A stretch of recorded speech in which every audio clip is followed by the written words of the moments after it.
Hi, welcome to the Cows Podcast. I'm your host, Hunter Burney. A catalyst is defined as a person or thing that precipitates an event. A catalyst is something that it participates in a reaction but does not get consumed in the reaction. There's a heart behind this podcast for, people with aspirations. There's a heart behind this podcast for motivated people that want to make a difference, that have a bias for action, that really truly want to be a catalyst in the environment around them, both professionally and personally, in their homes, in their workplace, and beyond. So welcome to this podcast. I really hope you're enjoying the series that we're in. Welcome to this episode, and let's dive right in.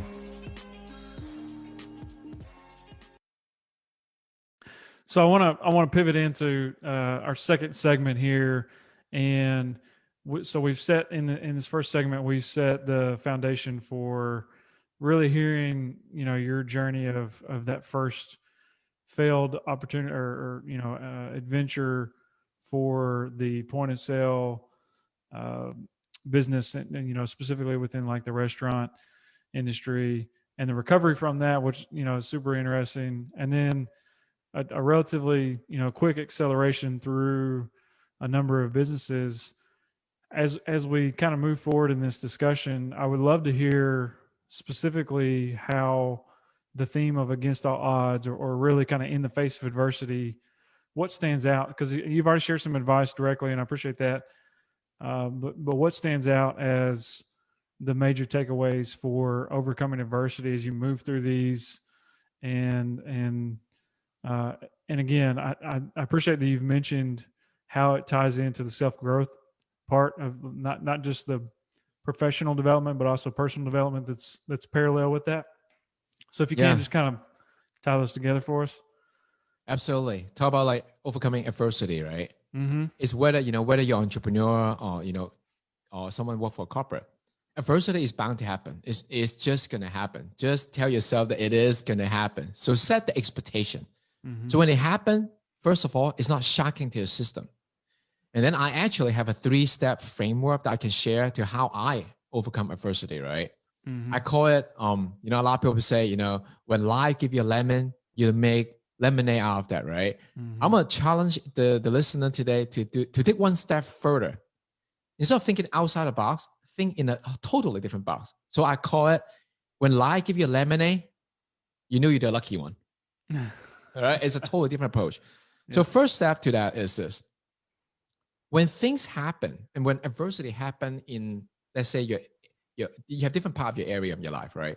Let's say it happened in finance. That's what most people talk about usually. Okay, when adversity happened, right now, that's what happened, right? I lost my job. My business closed down. I have a huge debt or things like that. Yes, there's no way to spin this. If you spin it as, okay, let's look at the good side. You know what? That's just overly optimistic. There's no way to look at the good side if you look at that issue straight on. If you lost your job, you lost your job. There's no way to spin it. Mm-hmm. But what you can do is you deflect that blow to you and look at what other area of your life benefit from it.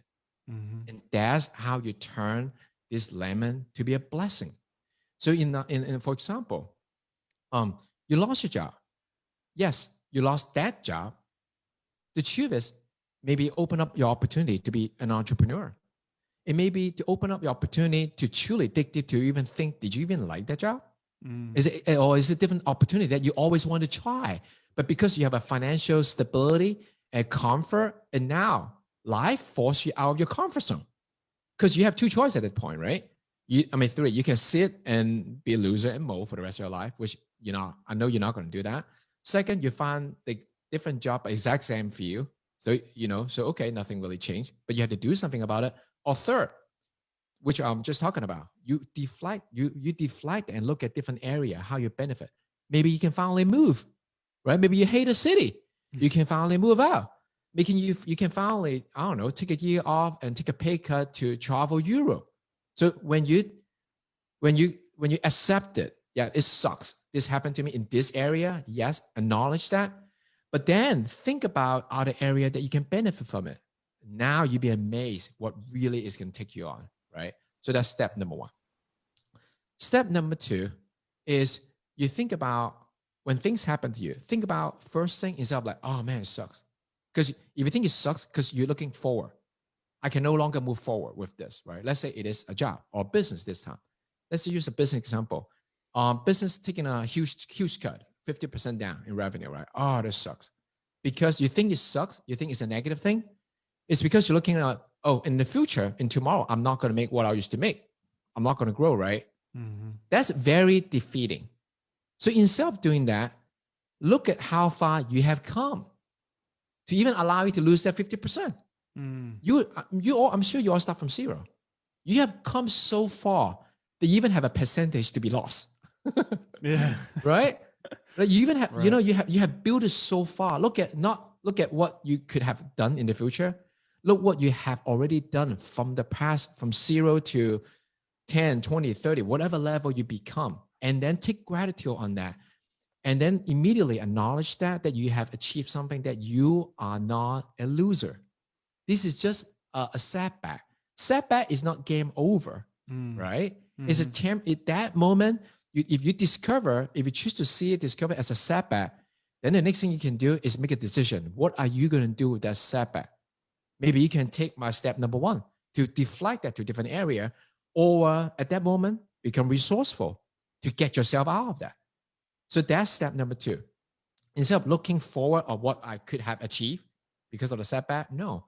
Look back and give yourself the credibility on how far you have come and draw strength from it. Because you as a person, whether you're an entrepreneur or you're a corporate, a warrior, want to climb the ladder, right? You either win or you learn. That one particular incident, that one particular product, that one particular job title may fail you. But you can learn from that. So draw strength from that, and then tell yourself that I have the consistency, I have the capacity, I have the knowledge, and I have the will to be better, and then be better. So that's step number 2. Step number 3. This is my favorite one, and this is the easiest one to do, and that's the most neglected one. You're going to have to indulge yourself for some happiness every single day. The analogy I want to use is make your 10 years old you happy every single day. Look back when you were 10 years old, when you're 8 years old. The age is not a matter. Just look back when you're young. That's the idea here, right? Look back when you're really, really young, before you're interested in material life, right? What's happiness? That's a saying. When we're young, happiness is simple. When we get older, simple is happiness. In between, I don't know what happened, Hunter. We add so much stuff to it, right? Commercial, the world, the corporate tell us this, the guru tell us this, the rest, the Facebook tell us this, how we should live. But happiness is simple, and that's the only way to carry you through. What is the point of grind for the next 65 years? Then you enjoy life. That model doesn't work at all. It had never worked. It will never work. So recognize that. So instead, practice this one step. Step number 3, make your 10 years old self happy every single day. And you know that's simple. To me, I'm going to share with you personally what it was. Yeah. To me, it's a pack of Kit Kat chocolate. That's it. Growing up, without, a family that has a lot of money, like dessert is a luxury. We don't get that a lot. But after you become an adult, $1.50, I think I can afford that. It's not going to break the bank. It doesn't take long. It's not going to, hurt my health unless I want to be, Mr. United States. I mean, Mr. Universe, right? I'm not, I'm not in a fitness competition. So it's not going to hurt. The key is to indulge yourself with something that, take less than 30 minutes to do. It should not cost you anything that if you drop the money, you're going to feel hurt. So you can keep doing it. The key is consistency to make your 10 years old self happy. So you feel like you're living, because adversity comes. But if you're happy every day, it build up this endurance tank in you that when adversity happen, it's okay. It's a setback. It's not the end of my life, right? But instead, if you grind for like 10 years and you never have a day of happiness, and then you lose your job, guess what, Hunter? You're going to feel like it's the end of the world, because it is. Because you have not been living anywhere else. You have not drawn strength and happiness, but from that particular one thing. So that's the 3 steps. Yeah. Wow. There's a ton of wisdom and life experience packed into that. I appreciate you laying it out so specifically. I think just as I hear you talk about each individual steps, I can certainly relate to a lot of it, right? I mean, use the example of losing your job, right? And that's something that I've mentioned at a few points in this, and that's not really the point of this podcast for me, but it's definitely something that I can connect to, right? Because it was a moment where I did feel a moment of having failed myself and my family, but at the same time, I think relatively quickly I was able to reframe it and use it as a catalyst and motivation to say, okay, where do I want to pivot? What does interest me? What have I been giving up that I don't want to give up long term? Is it time with the family? Is it personal time, fitness time? What is it that has kind of taken a back seat that shouldn't that I don't want to long term? So I think I think it's realistic. And one of the things that helped me was a quote, and I don't remember exactly who I heard this from, but it was, "Don't compare your beginning to someone else's middle."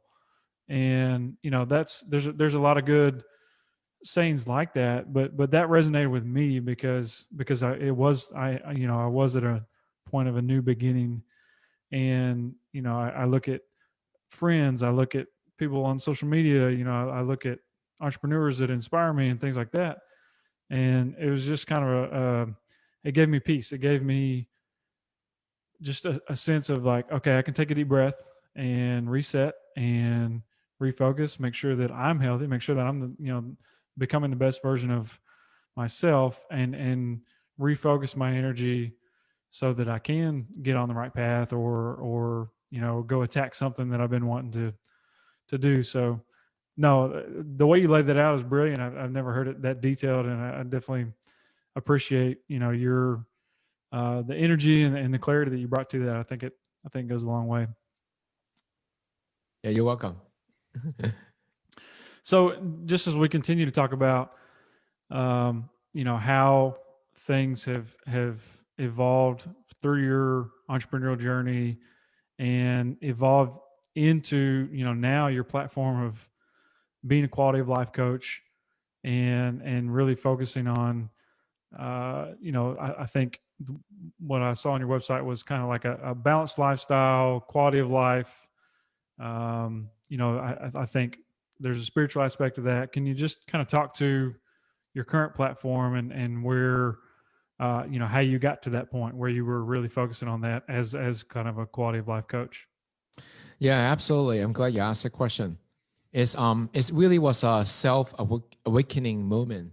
So fast forward to my sixth business. It was a product business, and I sold that business a few years ago. And literally, it was my biggest transaction. Like after for exit, and then after I exit and have the money in the bank, we hug and we celebrate with my wife. And then literally the next day, when I woke up, I feel this weird feeling, like an emptiness feeling. First of all, I didn't know what to do with myself.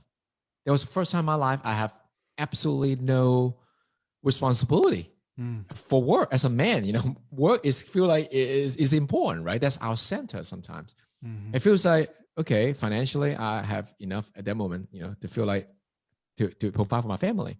But what is Joe purpose now? I mean, I'm a dad. I love it. But what's my purpose in the world? Like, I feel void because I remember Tony Robbins famously said it long time ago, but I've never resonated until that really moment, Hunter, is that, he said, success without fulfillment is a failure. So then I was looking back, wow, all these years, I was either building a business to sell product or service, which is great because I believe in those things, but I wasn't really helping the person on the other side directly with that human interaction and impact their life in even more meaningful way instead of just giving them a really useful product. Mm-hmm. So that's when I really dig deep to think, okay, what if I can share my knowledge? What if I can share my experience in life? But then the imposter syndrome comes in. Like, okay, who am I, Joe Lau? There's all these amazing people out there that I'm still learning from this day that it inspire me. Who am I to go share? And then it took me a long time to figure it out in my journey. And then once I realized that it is not about me, truly, it is about the other person, then the imposter syndrome fear kind of get, less and less every day. I still battle that every day because I'm just, I'm a perfectionist. I look up to people that have achieved great things. I want to be them myself. And then, but I also look back on the people that have not walked the path yet or still walking the path, right? Is maybe I can help them alongside to make the speed faster. Maybe just share some of my lessons, like what I'm doing today. If someone on the other side have heard one of my talk or signed to one of my workshop and this help them move forward a bit faster, then everything I do is worth it. So once I shift that mindset to instead of thinking myself, think of the other person, then it gives me the courage to do what I do every day, which is I help entrepreneur that the problem I'm solving really is this, is entrepreneurs without a personal life. There are a lot of entrepreneurs that have a big bank account. But if that's the only thing they have, we know how it's going to end up. It's not a happy ending. And those are the people that I want to help. And how I help them is when it all comes down to is time, energy, and focus every day. We all only have 24 hours a day. What's the difference between the person that have it all, person that only have one thing or nothing? It's really how they allocate their 24 hours, their energy, and their focus. And that's what I do. I help them to simplify their life, but only focus on the things that truly matter. So that way they can make more money, impact without sacrificing the personal life. And I call it they have that ultimate harmonic life. Mm-hmm. Wow. So, and what is your typical format? It sounds like you've done some speaking and some one-on-one and maybe some group community type stuff. What does that look like for you? My format is I believe in offering free information as much as I can because it's just the right thing to do, right? Mm-hmm. And then once I go speak and then for my YouTube channel for free information and my Facebook also as well, and they find that it's valuable, then I'll invite them to join my challenge and then I'll walk them through my challenge and then invite them to join my workshop. That's when we really get our hands dirty.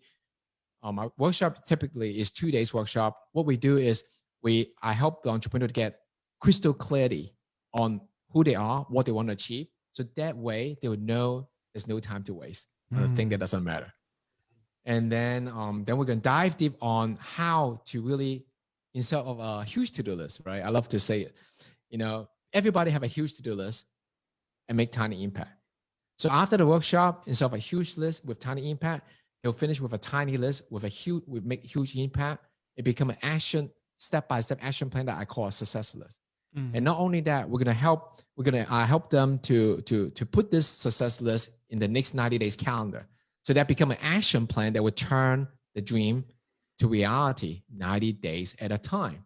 So that's what I do to help entrepreneurs. Thank you for being a part of this journey. Definitely subscribe, like, check out Be a Catalyst on Instagram and on Twitter. Also, don't forget to check out the YouTube channel where you'll find videos in addition to the Catalyst podcast recordings that give a little bit more context around my heart for training, my heart for seeing early to middle managers and first-time leaders really thrive and be a catalyst in the organization that they're in the project that they are after, everything that goes along with that. So thank you for being a part of this. Tune in for the next episode, and remember, be you, be confident, be a catalyst.